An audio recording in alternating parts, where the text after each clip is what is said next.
Injil suci menurut Lukas. Dimuliakanlah Tuhan. Pada suatu ketika, berkatalah Yesus kepada murid-muridnya, ada seorang kaya yang mempunyai seorang bendahara. Kepadanya disampaikan tuduhan bahwa bendahara itu menghamburkan miliknya. Maka si kaya itu memanggil bendaharanya dan berkata, "Apakah yang telah kudengar tentang dirimu? Berikanlah pertanggungjawaban atas urusanmu, sebab engkau tidak boleh bekerja sebagai bendahara lagi." Berkatalah bendahara itu dalam hatinya, "Apa yang harus kuperbuat? Tuanku memecat aku dari jabatanku. Mencangkul aku tidak dapat, mengemis aku malu. Aku tahu apa yang akan kuperbuat, supaya apabila aku dipecat dari jabatanku sebagai bendahara, ada orang yang mau menampung aku di rumah mereka." Lalu ia memanggil satu demi satu orang yang berutang kepada tuannya. Berkatalah ia kepada yang pertama, "Berapa besar utangmu pada tuanku?" Jawab orang itu, 100 tempayan minyak. Lalu kata bendahara itu, "Ini surat utangmu. Duduk, buatlah surat utang lain sekarang juga 50 tempayan." Kemudian ia berkata kepada yang lain, "Dan saudara, berapa utangmu?" Jawab orang itu, 100 pikul gandum. Katanya kepada orang itu, "Inilah surat utangmu, buatlah surat utang yang lain 80 pikul." Bendahara yang tidak jujur itu dipuji tuannya, karena ia telah bertindak dengan cerdik. Sebab anak-anak dunia ini lebih cerdik terhadap sesamanya daripada anak-anak terang. Demikianlah sabda Tuhan. Terpujilah Kristus.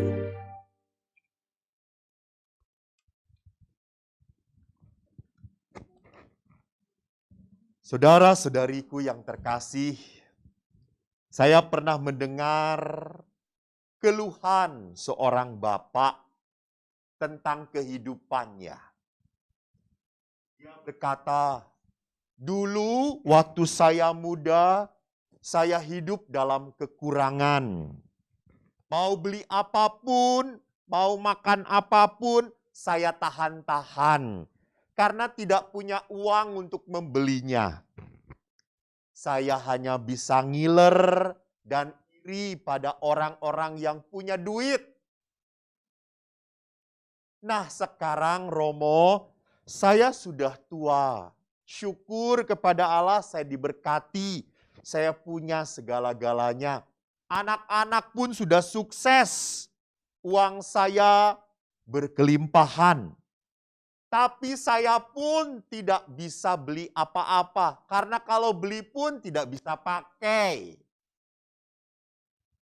Sekarang saya mau makan apa-apa, saya bisa. Tapi saya tidak bisa membelinya karena saya banyak penyakit. Sehingga saya tidak bisa menikmatinya.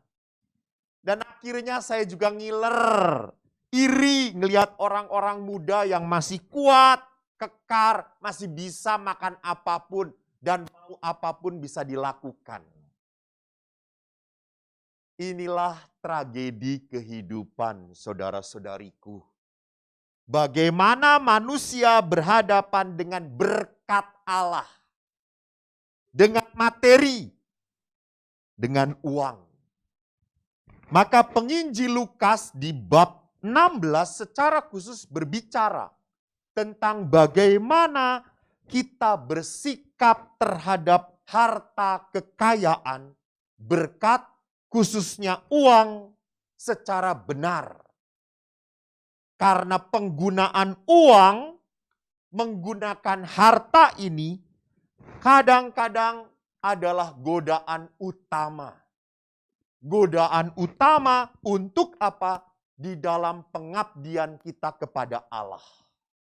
Ini godaan yang paling utama dan bisa menjatuhkan penggunaan uang harta kekayaan ini.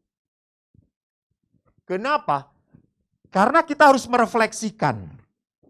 Apakah kita terjebak melihat harta, uang, berkat ini sebagai mamon yang kita cari, yang kita kejar, kita habiskan waktu untuk menikmati dan menghabiskannya.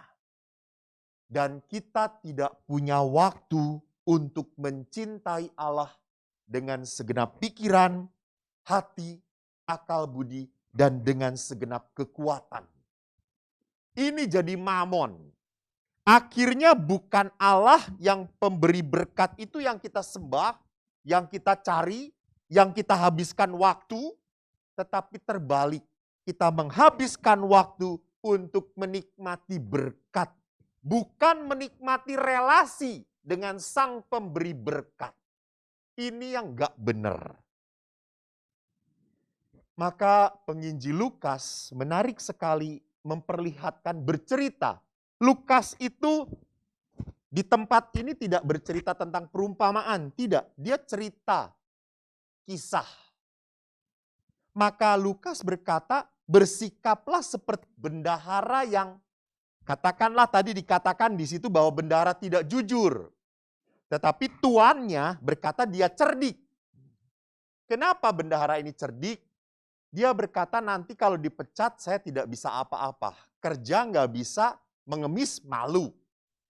Maka saya melakukan sesuatu yang sebetulnya tidak merugikan tuannya. Jadi di dalam tradisi Yahudi, memang orang itu kalau meminjamkan uang cari riba, cari untung. Kalau 50 pikul gandum harus ditulis jadi 100, 2 kali lipat di dalam surat utangnya. Jadi bukan 50 plus bunganya, enggak, tulis 100. Dan itu yang tahu bukan yang tuannya, tetapi siapa? Bendaharanya. Maka kalau tadi ada orang yang dikatakan, saya berhutang 100 tempayan minyak. Sebetulnya dia punya hutangnya 50. Maka si bendahara mengatakan, tulis saja 50, sesuai dengan yang memang dihutangi. Memang akhirnya si tuannya tidak dapat untungnya dari peminjaman. Yang 100 pikul gandum dia tulis 80. Dia tahu bahwa nanti kalau dia tidak bisa apa-apa lagi, ada orang-orang yang menampung dan berbaikan pada dia. Ini inti Injil Lukas.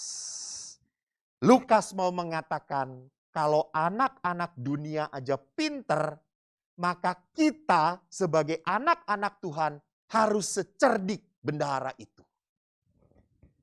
Bendahara itu berpikir demi keselamatan yang panjang.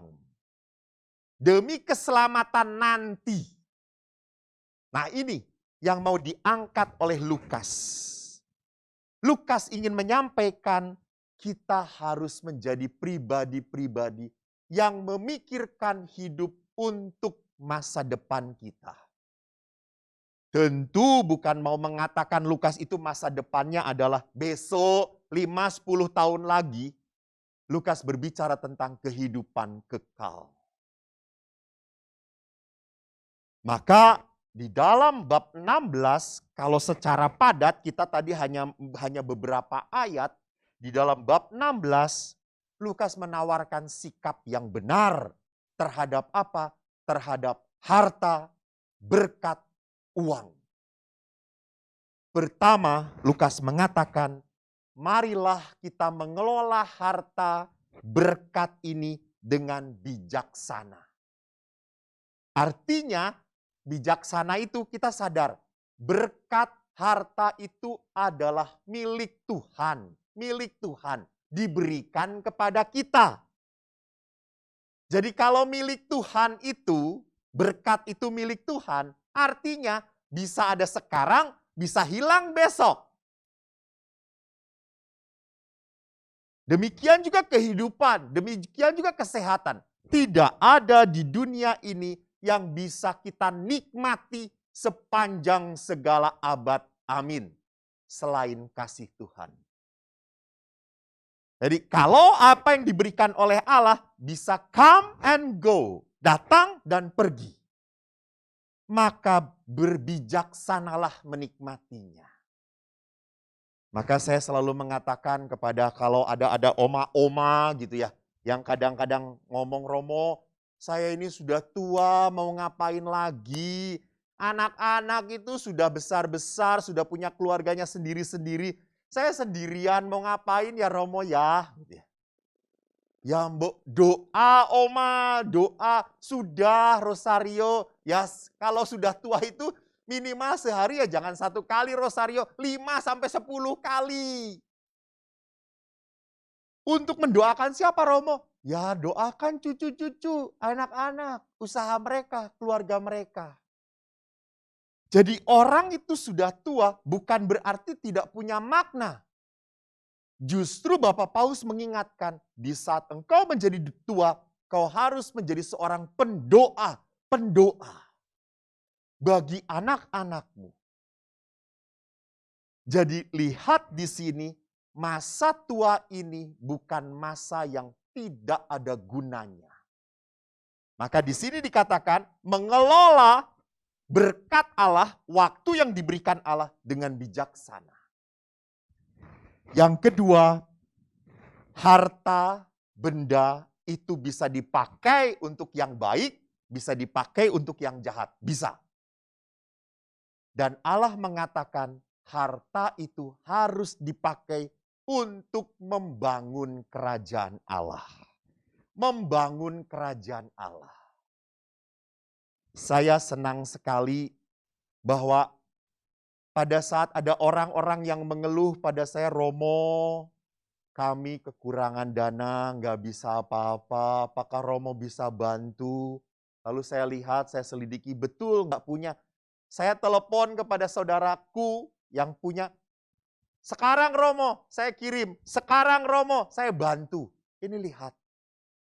Bahwa banyak orang-orang yang punya pemikiran apa? Memikirkan orang lain.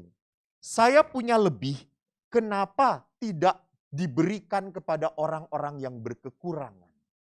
Biar mereka merasakan bahwa Allah itu peduli dan memikirkan nasib mereka. Ini kepemilikan bukan hanya that is mine. So I cannot share it with you because that is mine. No, that is belong to God. Jadi kalau kita tahu ini adalah milik Tuhan, saya punya tugas untuk membagi-bagikan. Demi apa? Kerajaan Allah.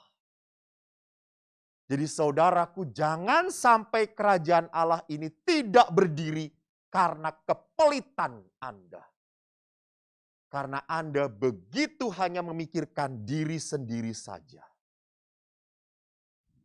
Yang ketiga, uang, harta itu punya kuasa dan punya kekuatan. Betul. Coba kalau Anda parkir yang masih manual, pakai orang, kasih aja 2.000, pasti parkirnya terus. Bapak, dah. Kasih 20.000. Beda. Sebentar Pak, sebentar. Tahan Pak ya. Ya pelan-pelan, Pak, terus. 20.000, you know. Money has power, betul banget gitu ya. Maka saya juga sering melucu gitu. Kalau pemberkatan rumah gitu, kalau cuma dikasihnya cuma 500.000, cuma berkati. Coba kalau 10 juta, 2 tangan gini gua berkatin gitu ya. Money has power, sometimes imam juga ngawur gitu ya. Imam seperti saya gitu ya. Jadi saudaraku lihat, karena uang itu punya kekuatan, jangan gunakan uang itu untuk memperbudak orang lain. Gunakan uang itu dengan berhati-hati dan bertanggung jawab. Anda tidak boleh menggunakan uang untuk apa? Membeli orang demi kenikmatan Anda. That's not on purpose on God purpose, bukan itu. Maka yang terakhir adalah apa? Mari kita menggunakan berkat itu sebagai ungkapan iman, ketaatan kita kepada Allah.